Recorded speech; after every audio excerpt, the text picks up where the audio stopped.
What is going on, you guys? Welcome back to the channel. I'm not gonna lie to you guys, it's 3:23 p.m. right now. I just woke up like maybe 45 minutes ago, and if you guys haven't seen the last video, be sure to go back and check it out. We went to my boy shop to go pick up some paint, so shout out to Mauricio for lending me his 1-gallon Speedo Coat Hot Rod Black to do some paint work on some of the parts for the JDM EF2.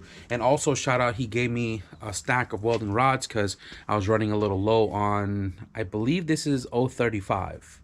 I don't use 035 too much, but I do use them, so shout out. And I went over there to go pick up some paint, which then ended up being like a little kickback because I was geeking over his new shop because, you know, I hope one day in the future I'll have my own shop as well. But we were hanging out for a little bit, and then he asked me to help him, you know, dial his Everlast welding machine. So we did that a little bit. And because the sun had kind of already gone down, I already knew if I went home, I was going to be a little lazy about the weather.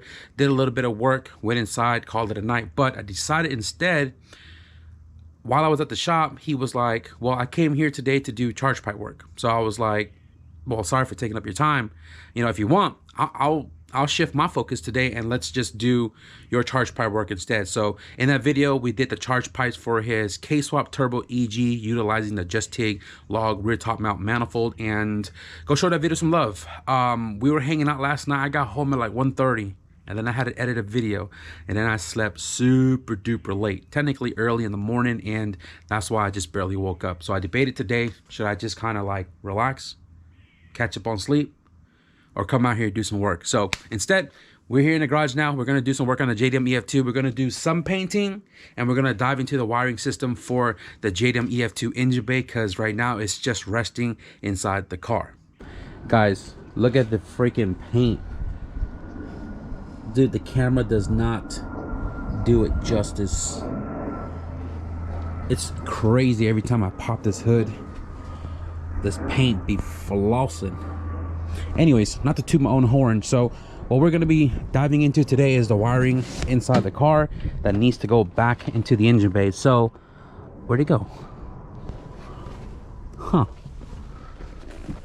What the heck? I'm not sure where my AC unit is at, but I need to put my AC stuff back in, and I need to loom this entire harness. Let me see. I want to reloom this entire harness to make it nice and clean. Route it back into the engine bay through all these holes right here, right? And just kind of clean up the inside of the car. Same thing for the driver's side. All the wiring, everything there, I gotta reloom it, feed it back through, and I want to do some painting. So I want to show you guys what I've been doing off camera. I got my booster all cleaned up, wired it down, and got all the rust off of it. Most of the, probably say 98% of the rust. And then I used rust reformer to like spray the slightly rusted area that I couldn't get to, and then I did self-etch because it was practically bare metal, and then I did high build 2K primer. Same thing with this guy right here. This is the piece that goes between the cowl right here before the cowl itself goes on. Possibly, maybe I'm gonna paint the cowl as well too, which is right here, because I went to the paint shop and I got some SEM trim black in a quart, because anything that's bigger than just small trim pieces, it's easier, more uniform to spray out of HVLP versus the rattle can. The rattle can for smaller items, they come out nice and clean, but for bigger items like bumpers, they come out a little more streaked. So this one right here, I painted with the HVLP SEM in the quart, and it's like super clean, super uniform. So obviously I want to do the same thing when I do this car, right? So I might be doing some SEM trim black as well too. The weather is not raining today. It's just cold and slightly windy. So hopefully the SEM will still dry up, even though it doesn't take long to dry up at all. But the single stage hot rod black, I'm a little worried about it. But it's not like I'm painting today and then putting it on the car. I want to paint it, put it away, let it dry, and then put it on the car. So I just learned this yesterday. There's different like levels of sheen, right? So this one right here, high sheen is semi-gloss, medium sheen is eggshell, which is like a little more flatter, and then low sheen literally has like no gloss, just flat black, right? So I might shoot for, I want to say semi-gloss, which is a 4-part one mix, and then obviously it changes 5, 6, but I think we're gonna go 4-part one with this Speedo coat, and I'm gonna use my liner to measure out.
So it says first coat, and then 10-15 minute flash, and then another medium coat, air dry 10-15 minutes, and then next day recoat. I don't think I'm gonna do a recoat tomorrow, but definitely gonna do 2 or 3 and just let it dry the rest of the day.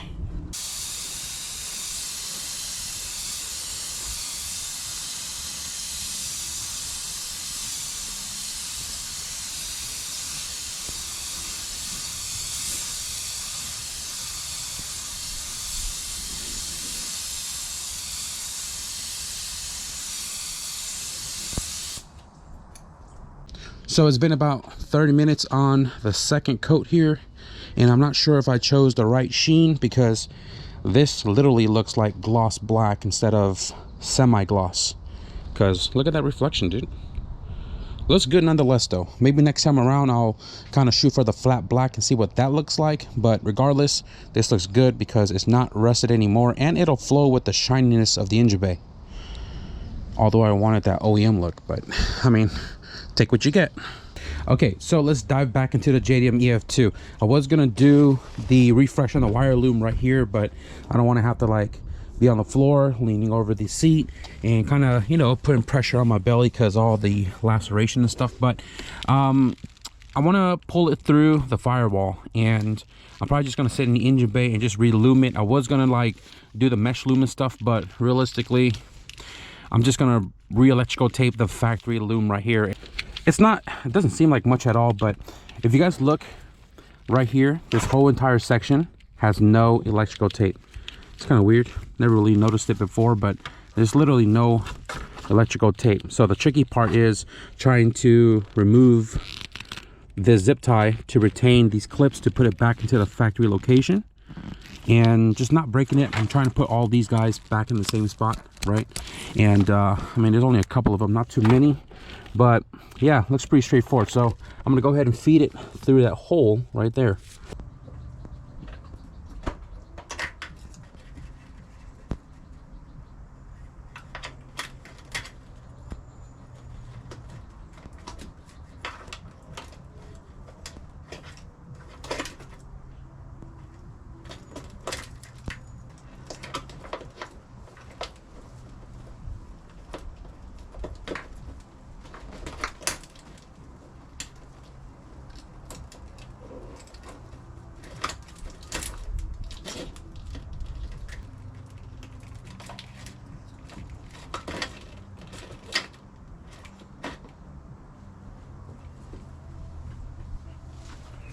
And it just started downpouring. So I've actually just been sitting here trying to figure out all the clips and where the harness was originally running through. So I went on my phone to kind of look at some of the old videos to see where the wiring harness was running through, and I have an idea, but I'm deciding that I want to reroute it a little bit and kind of sort of tuck it away. So if you look right there, it's like 2 harnesses that is sitting on the tower, and the less stuff I have on the tower, the less it's going to scratch up the paint.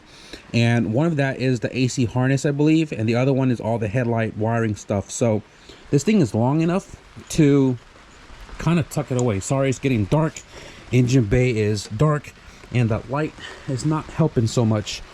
So I'm thinking, instead of running it the original way, which kind of went up, over, and around like this, and then it goes behind the fluid reservoir, instead I might route the harness along the frame rail like that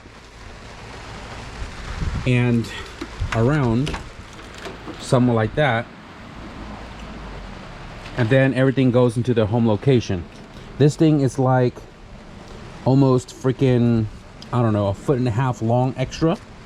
So I might end up doing that. But first things first, pop all these clips off and just get to it.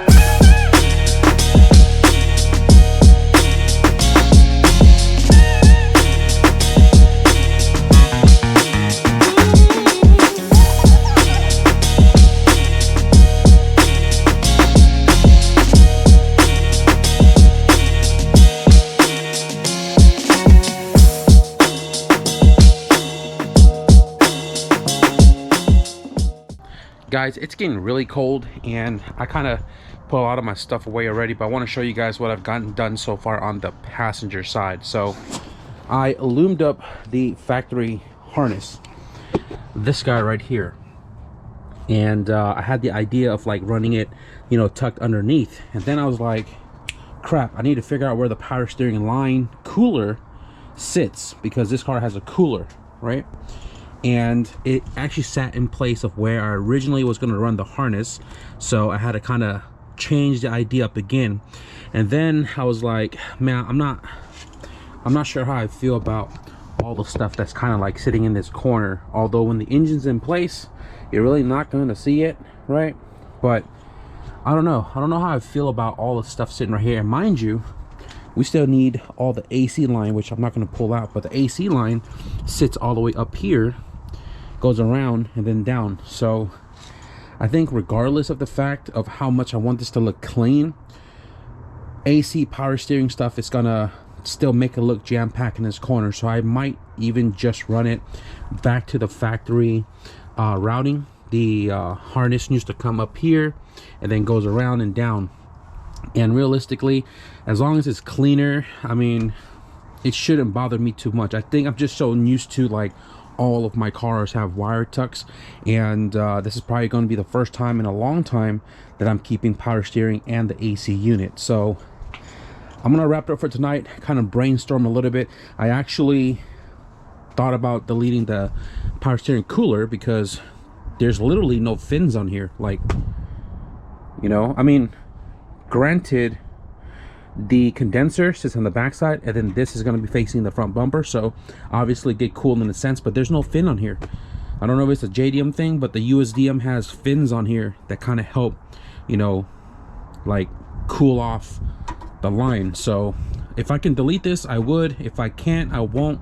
But I just got to really sleep on about what I'm going to do right here in this corner. So I'm going to wrap it up for right now. We'll come back out here tomorrow and tackle the driver's side. See you guys in a second. Buddy, I'm back. Chill out. Guys, I'm excited because I got my subframe, and that means soon we can put all my front suspension back into the car.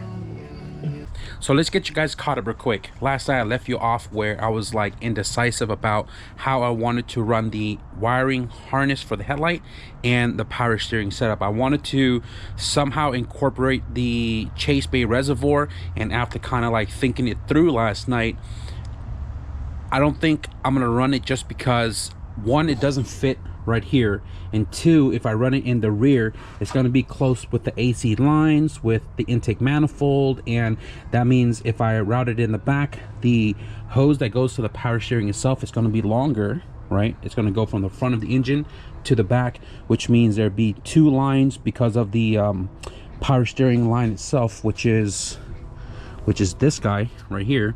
And I decided against running the chase bay unit, and because the headlight harness I wanted to tuck underneath was just so jam-packed here, I decided, you know what, let's just put it back in the factory location. Let's just simplify it. Let's not make this a headache for myself. So last night off camera, I spent some time cleaning all the power steering stuff, relooming, undoing and relooming the headlight harness, and route it back to the OEM location. So power steering reservoir, bracket, all bolted back into place, all cleaned. The hardline, hoses, clamps, everything is all clean and reinstalled back as well too. I did find some old zinc bolts in my bin just to use for right now. The hose is just hanging out, and I did take the front cooler off, right? And the whole chase bay reservoir, I wanted to eliminate the cooler, but after looking online, reading around, it's preferred to have the cooler. So I decided, you know what, let's just leave the front cooler as well too, even though it's just a U-bend hard line, whatever. And it's this guy right here, which again goes like that, and then it bolts up like that. So I left it off because I'm still crawling out of the engine bay. I don't want to have to, like, you know, lean even higher over the hard line. So hard line's clean, put away for right now. I'm going to change all these rustic clamps, but all the bracketry for the power steering and also the AC condenser, I cleaned it last night as well too. So I'm going to paint that black just to use it for right now until, you know, if it works, we'll leave it. If I need to buy a new one, I'll change it. Not a big deal, but I'm going to paint that black. I spent last night cleaning the brackets for the AC condenser. I wire wheeled all the rust off as much as I can, and then I did the rust reformer. After the rust reformer, I did the semi-gloss black, and it looks freaking good. It still has tape on it, but I didn't paint the rubber. Both brackets right there and the power steering cooler bracket went through the same treatment right here, all nice and painted. This is bracket number 1, and then right here, bracket number 2. Because everything in the engine bay here is nice and clean, routing everything in the factory location actually doesn't look that bad. So if I can find like a reservoir that's a little more wider than this, that'll be awesome. This right here, I mean, if I want to change it to like a new clearer line, that'll be awesome as well too. But honestly, it doesn't really bother me. And you can see the factory wiring harness for the headlight. I ran that clip back there because originally it was tucked this way, so it was away from that hole. That's secured. Found the little plastic bracket, that's secured. This one right here, taped it up, and the orange one down there, based off my video and screenshots, that's how it's supposed to be ran. So if you look at it, not too shabby. So with that being said, talking you guys' ears off, let's start on the driver's side.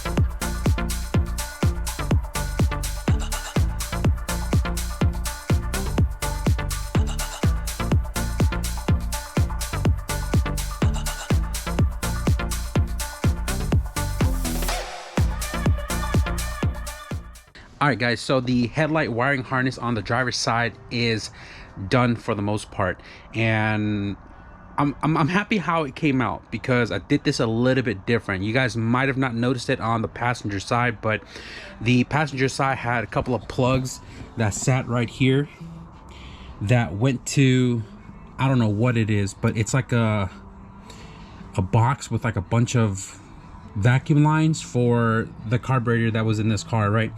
And we didn't need it, so I eliminated it. All I did was pull the loom back, and I pulled the harness into the car, so it's actually coiled up inside the car behind the firewall. So on this side, I did kind of the same thing. Because we are running a tucked harness in this car, I'm no longer needing the tower plugs that connects to the engine harness. Let me show you guys really quickly. So this is the original harness that came with the car, and the 2 plugs that go right here, you guys know EF and DA, guys. That plug normally sits here, but because the tuck harness doesn't use it, I also pulled the sleeve back and pulled it into the car, and then I reloomed that corner right here. All of this reloomed the entire harness, and this is not connected, by the way. It's just sitting there because the battery tray still needs to get painted, and these 2 little clips goes right there and right there. So put that off to the side. I need to get that painted, but the harness is all reloomed all the way across. These guys are temporarily in place because those bolts are ugly. The harness goes through the tub, goes around, one for the horn, one for the bumper lamp, and then these guys are here for the headlight, side marker. This one down here is for the fan, and I noticed that this is a different plug than the US style, so this has to be changed out, or actually it depends on which fan I'm going to be running. I might be able to use this plug like a spall, right? Because again, you guys know the Honda fan plug is a circular plug. But anyways, I believe this kind of lined up with this one down here. This little plug clipped on right there. Sorry, it's hard to see because engine bay is dark. That light you can't really see because it's behind the hood. But anyways, the wiring harness for the driver's side is done. Fuse box is loosely in place because it has to fold over to bolt the upper control arm because the bolt is right underneath it. So that's just loosely in place. Harness on this side is done. Harness on that side is done. The power steering stuff kind of in place, and I didn't get to the brake booster. And crazy enough, after now drying for over 24 hours, that semi gloss that looked super glossy came out exactly how I wanted to. So after it being fully dried, that gloss disappeared. So now it's truly semi gloss where it doesn't have like a mirror finish on it. So I'm super stoked that this turned out freaking awesome. But I didn't get to installing that, which honestly I'm not in a rush for, because the brake master inner outer tie rods don't show up for another 4 days. So I'm not in a rush to have that on the car right now. So everything inside the car I'll button up on my own terms, but as far as what I wanted to do in today's video, we got it done. And this thing, with everything back in the factory location, does not look bad at all.